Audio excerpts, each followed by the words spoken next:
Hello everybody, Jamie the Board Game Man here. In today's episode, we're going to visit the year 2013. This is by Nevermore Games. It is a 2 to 4 player game, takes about 45 minutes or so to play. It is called Mars Needs Mechanics.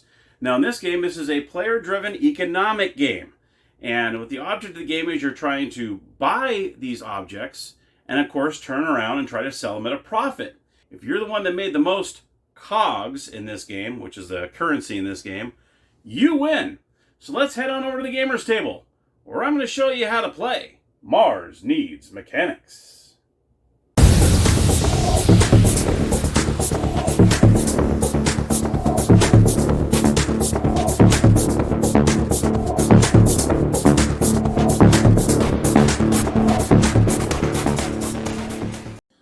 Okay, here we are at the gaming table. Mars Needs Mechanics. Just take a look. Okay, so what I'll do is I'll go ahead and show you the components, and I'll show you the setup, and I'll go ahead and show you how to play. So first and foremost, what you see in front of you here is the game board, and this actually shows you how much each of these components are. You can see by the 1, 2, 3, 4, 5, and so on, has all the components on the left-hand side. You also have these, which are value markers. Value markers are these little, look like little nuts, and they have a picture of each one of the components on top here. So that way you know which one goes with which. You also have the component tokens that go along the top here, which I'll go over obviously. You also have the first player marker, which is the rocket ship. You also have the component cards, which are right here, which I'll go over. Here are the cogs, that is the currency in the game. As you can see, there's 3 different sizes. You got the big ones that are worth 10. You got these medium-sized ones that are worth 5, and then you got these little small ones that are worth 1. You also have the player markers, which are right here, that you see here. And also you have the mechanism blueprints, which are right here. There's 10 of those. You also have scrap cards. And that is pretty much it. Let me go ahead and show you the instruction booklet here, aka competition manual. And let me go ahead and tell you real briefly what this game is all about. What is the objective in this game? Well, as one of the British Empire's foremost aether mechanics, you have been invited to compete for the position of Royal Astronautical Engineer. You'll have to prove your resourcefulness, efficiency, mastery of mechanisms, and ingenuity to earn your place in history. The British Royal Academy of Space Exploration has put together a competition that it feels embodies the spirit of this momentous opportunity. In order to be victorious, contestants will need to earn the most cogs by competition's end. So there you have a little overview of what you're trying to do. You're trying to purchase these components and sell them at a higher price. That's why it's a kind of a set collection / economic game. So let's get into it. So first and foremost, each player is going to go ahead and receive their little player tokens. We'll go ahead and do 3 players, and nothing really matters. I'm just going to show you real quick how this works. So we're going to go ahead and say one player has these. You're going to take all 3 of the same color here. 2 of them are going to be either little wrenches or they're going to be little rocket ships. Each player is going to go ahead and take theirs. And then we'll put these back in the box. Each player is also going to receive 30 cogs. So you're going to get, each player is going to get 3 of these big cogs. That are 10 points each. So each player is going to go ahead and take 3 cogs each. It'll be 30. There we go. And then also, each player is going to go ahead and take 2 scrap cards, which I'll go over what these are, obviously, in a moment. So this player, and this player will each take 2 each. The other ones that are not used go back into the box. And now each player is going to start off with 3 cards. 1, 2, 3, 1, 2, 3, and 1, 2, 3. That way you'll have 5 cards to start off with. 3 of the components, and then 2 of the scrap cards. Now let's go ahead and go over these components. What are these components? So starting from the top to the bottom, we have piping. Then we have gears, aether tubes, wires, lens, magnets, and finally a boiler. So those are the 7 different components that are in the game that you're buying and trying to sell at a profit. Now you gotta break out the store. You're gonna put out 8 cards. 8 component cards that people can buy from. So you got the magnet, we got a boiler, another boiler, wire, gears, wire, piping, and piping. All right, there we go. And you're going to put the rest of the cards right over here. Now each player is going to look at their cards and they're going to try to see. I'll put the scrap on the back here. So what you're trying to do in your hand is you're trying to get 3 of a kind. When you receive 3 of a kind, that's when you're able to sell. All right, you have to have at least 3 in your hand. So for instance, in this case, what I want to do, since I have 2 boilers in this hand, odds are I probably want to buy a boiler because there's a boiler available. That way I'll have 3 in a row. So when the time comes, when I'll go over that, when you can sell, you'll be able to sell these. Now hopefully for a higher price, we'll see. So let's just say, for instance, I'm going to go ahead and show you how these component tokens work as well. So let's just say I want to go for a boiler. I'm going to buy a boiler. So what I'll do is I'm going to look at the boiler on the board here, and right now it's at 5. And that's what you're going to start off with, is everything is going to be at 5. Let's just say I bought the boiler. Okay, I take the boiler, I'm going to pay 5. So I'm going to give 10. I'm going to give 10 here and get 5 back. That's how that works. And then you take the boiler. Now, right after you take the boiler, you're going to add it to your hand. And you're going to take the boiler token and put it at the very end, the very first blank square. All these squares underneath, you'll see you'll have +1, 0, -1, which I'll show you in a second. So you're going to take this boiler and place it over here. Now let's say this player looks at their cards. I'm going to go ahead and kind of show you how this works here. Let's just say they bought a wire. Okay, so they purchased a wire. They paid the 5 cogs. Obviously, they're all 5 to start off with. He adds it to his cards. He's going to take this wire and he's going to place it past that in the last spot. This player is going to look and say, you know what, I want to buy a piping. So he purchases the piping. Obviously, it's 5. He's going to go ahead and purchase that, do his transaction, and then what he'll do is he'll take the piping right here and place it at the end. Let's just say I did one more purchase. Let's just say I purchased the gears. I purchased the gears. It's 5. I go ahead and I place this at the very end. Now, say someone else buys a boiler. Say if someone else bought this boiler here, then obviously this boiler would now be placed at the end again. So that's how that works. Once everybody has decided, okay, we're good, I'm not going to buy anything else, everyone has to pass. As soon as everyone passes, that round ends. Now, as soon as that round ends, what we'll do now is the prices will start to adjust. So what we're going to do is we're going to slide all these over to the far left as far as they can go until all of them land on a number. Once you do that, you're going to go ahead and look. We have a magnet that's -1. So the magnet goes down in price to 4. Then we also have the piping here. And this, this isn't piping, this is the lens. The lens will go down 1. We're going to take the lens, we're going to go down 1. Here's the ether tube. No one bought one of those, so it's going to go -1. Now the wire is 0. So the wire is going to stay the same. It's not going to move anywhere. Then you have the piping, which is +1. So now piping is going to go up 1. The gears go up 1, and the boiler goes up 1. Okay? Once all that is settled, everyone can determine at that point, okay, anybody want to sell? Obviously, like I said, if you have 3 of one kind, you can go ahead and sell them. So if I were to sell these 3 boilers, I would say, okay, yep, I want to sell them.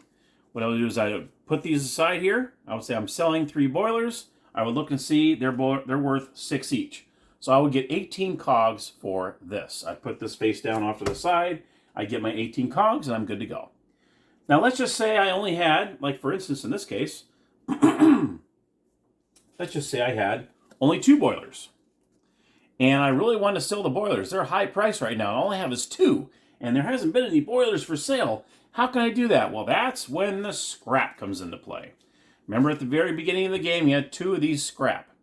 This will help you complete 3. So let's just say you had 2 boilers and you need a 3rd one. Okay, so you can use one of the scrap to go ahead and use as a 3rd one, but you will not get paid for that scrap.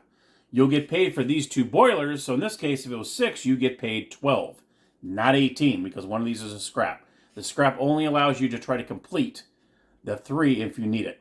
Of course, you could use 2 scrap if you only had 1 boiler, but I don't know if you want to do that. That's kind of a waste, but that would work as well. That works as a wild card, but you don't get paid for it. Okay. The mechanism blueprints, that's what they're called.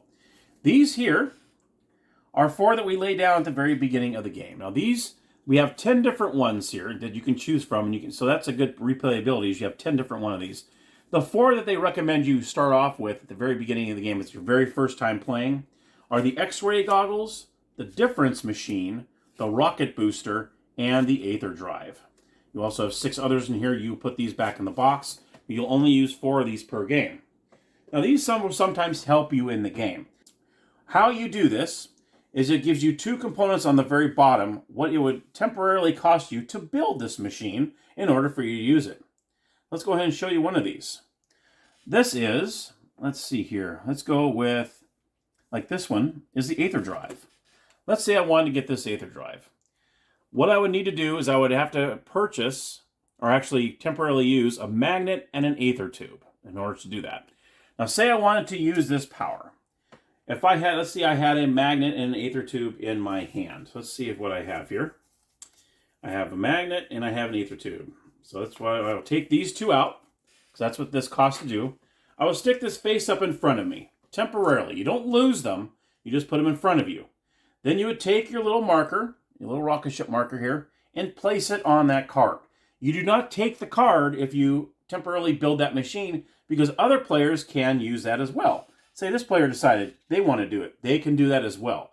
So multiple players can go at the same time. So that's why you don't take the card, you just place your marker on there. Now what the Aether drive does, let's see what that Aether drive does.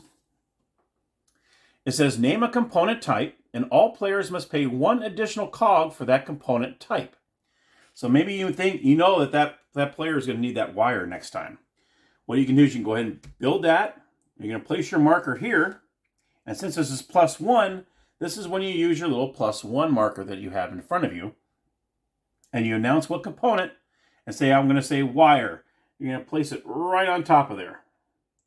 That way, the next person that needs to buy wire, it's not going to cost them just 5. Now it's going to cost them 6 because of that +1.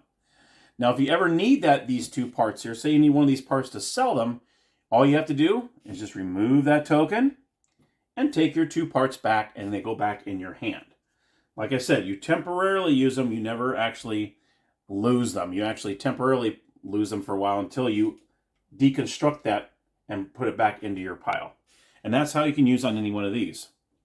This one here, the difference engine, you would need gears and you would need the piping. It says you may sell sets of components during the round on your turn. So instead of waiting until all this is done, like at the end of the round, everyone's passed, you move you move the nuts around, and then you say, okay, who wants to sell? You can actually sell during your turn. So what's cool about that is if you know that price is going to go down, you have the power, you go, you know what, I want to sell these right now, right in the middle of my turn. I don't have to wait till the end of everything happening. That way you can still capture that dollar amount that it's worth, because you know that somebody already, maybe, the wire, say someone already purchased, well, okay, well, I know that's going to go down in price already, or maybe nobody purchased it and you know it's going to go down.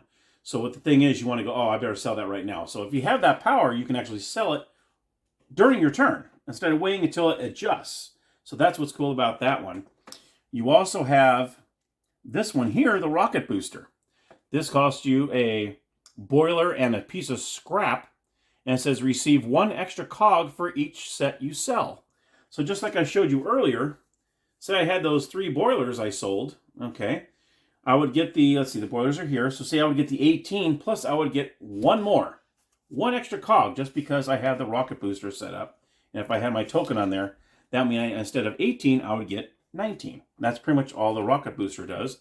The X-ray goggles, it says before announcing sales, look at the top 3 cards in the draw deck, and you may put any of them on the bottom of the deck. So you can actually look at the top 3, and if it's something that you know someone else might really need, you could put 1, 2, or all 3 of them and place them in the bottom of the deck. Okay, that's pretty much what the X-ray goggles does. And you can see on the X-ray goggles, you would need a lens and a wire in order to temporarily build that until you need to deconstruct it in case you want to need to sell anything. All right, so that's what happens there. So that's a typical round. Everyone does their purchasing. That's what happens there. Everyone does their purchasing. And then at the end of purchasing, as soon as everyone passes, all right, that's when the round ends. You slide over all these component tokens, adjust all these, and then that's when you ask everybody, okay, who wants to sell any of their items?